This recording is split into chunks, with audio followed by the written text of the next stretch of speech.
Jake had no clue that night would be the unraveling of everything he thought was secure. He had been invited to a surprise celebration in honor of a friend's promotion. His wife, Emma, had gone ahead to help set things up, something that made sense, given her love for dramatic flair and organizing extravagant events. When she suggested he show up fashionably late for a grand entrance, he didn't question it.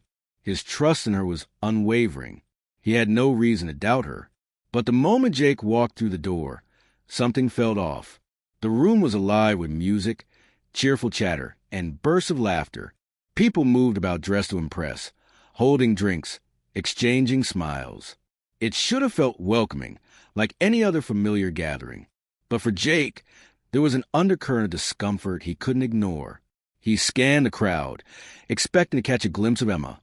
Maybe she was tending to the drinks or chatting with guests. But she wasn't there. A faint unease crept up his spine. It started subtly, then deepened with every second she remained missing. He looked again. Still no sign of her.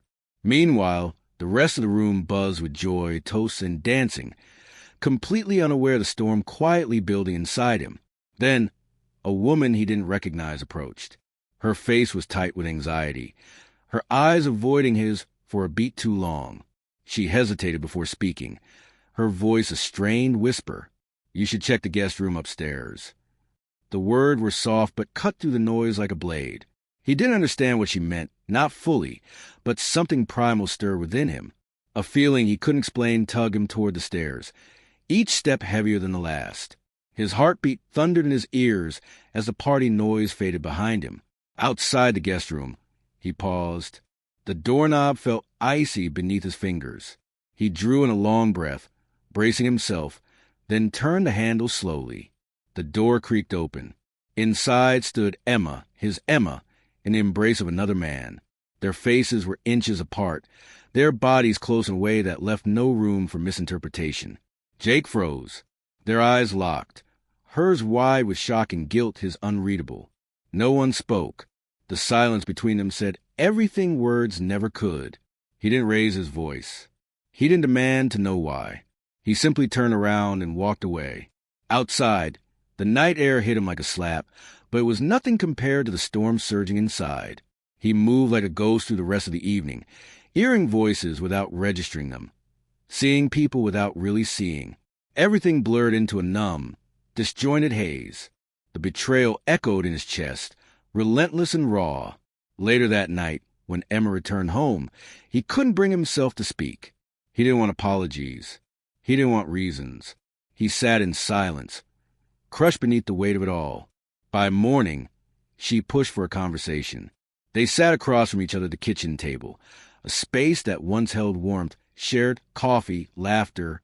Now, it felt sterile, like unfamiliar ground. Emma trembled, her eyes swollen and red. Jake, in contrast, appeared still unreadable.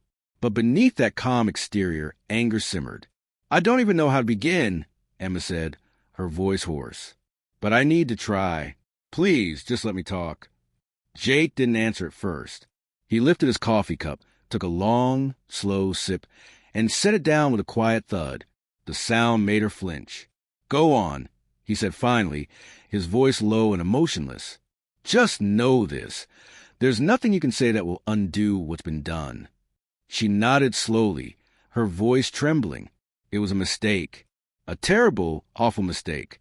I don't want to lose you, Jake. I love you. I always have."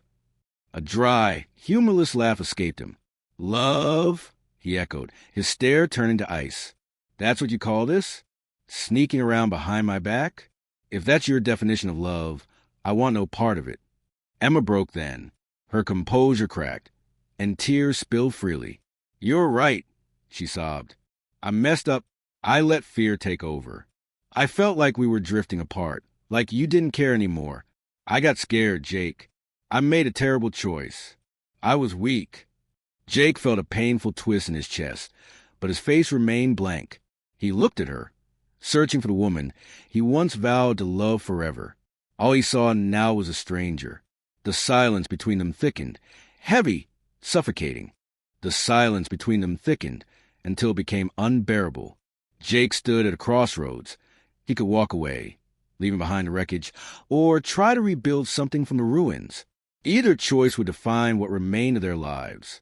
Emma reached across the table, her hand shaking.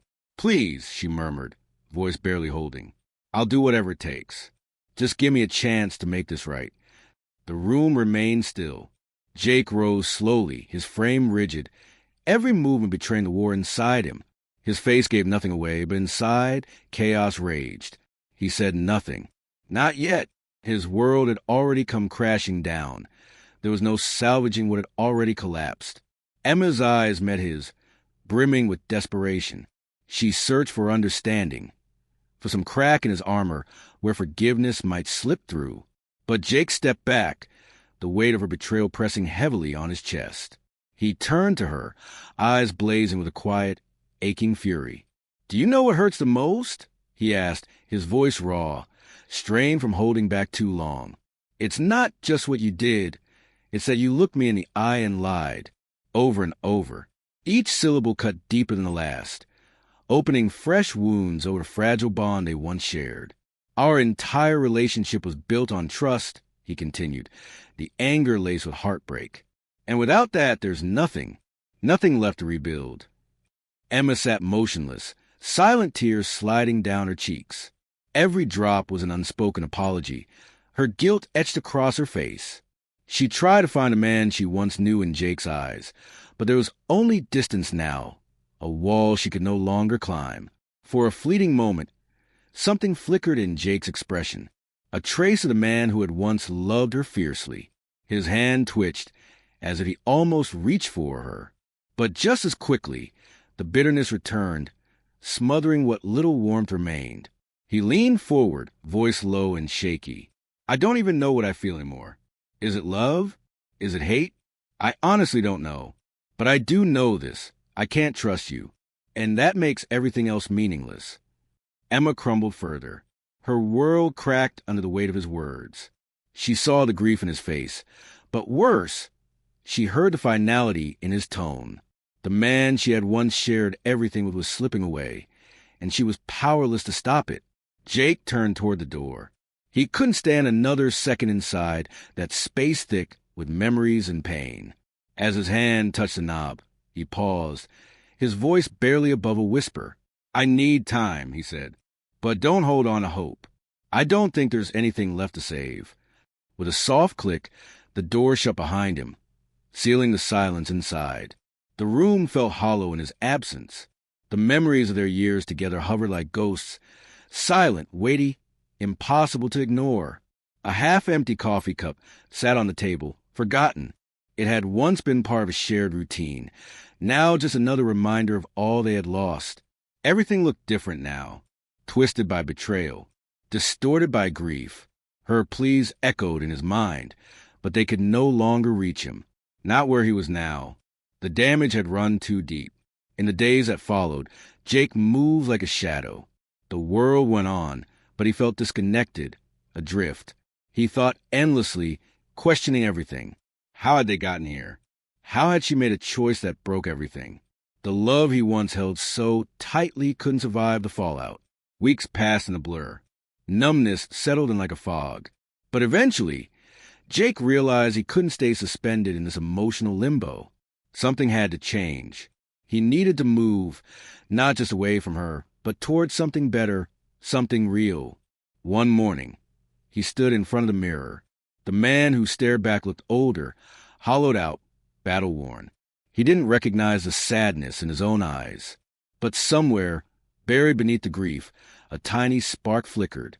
Strength, or at least the beginning of it. "I can't keep doing this," he whispered to his reflection. "I can't let this destroy me." In that quiet moment, Jake made a decision.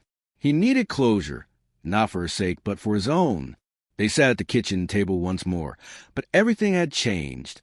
What was once a place of connection now felt like the setting of a final farewell.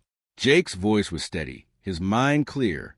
"I've thought about this every day," he said. "The life we built, the trust we had, and I've come to the only conclusion I can live with. I can't stay in this marriage. Not anymore."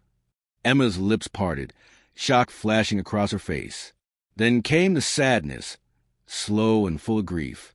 Her tears were softer now, not pleading, just mourning what had been lost. "I understand," she said quietly. "I don't expect forgiveness. I'm sorry." Jake nodded. His chest ached, but not from doubt.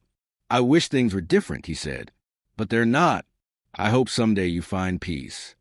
It ended not in shouting, not in rage, but in quiet acceptance. The divorce came quickly, quietly. Emma moved out. Jake stayed in the house, though it no longer felt like home. Every wall whispered of what once was. Time moved forward. Jake began reclaiming pieces of himself. He laughed again, softly at first. He reconnected with friends. Slowly, he stepped back into life. But at night, in the silence, the past still haunted him. Her face, her betrayal, the love that had slipped through his fingers. Still, even when the pain resurfaced, he knew he had made the right choice. He had chosen himself. One afternoon, walking beneath a vast, open sky, Jake whispered as though reminding his soul, "Life goes on, and so will I." It wasn't the ending he once dreamed of, but perhaps, just maybe, it was the beginning of something better.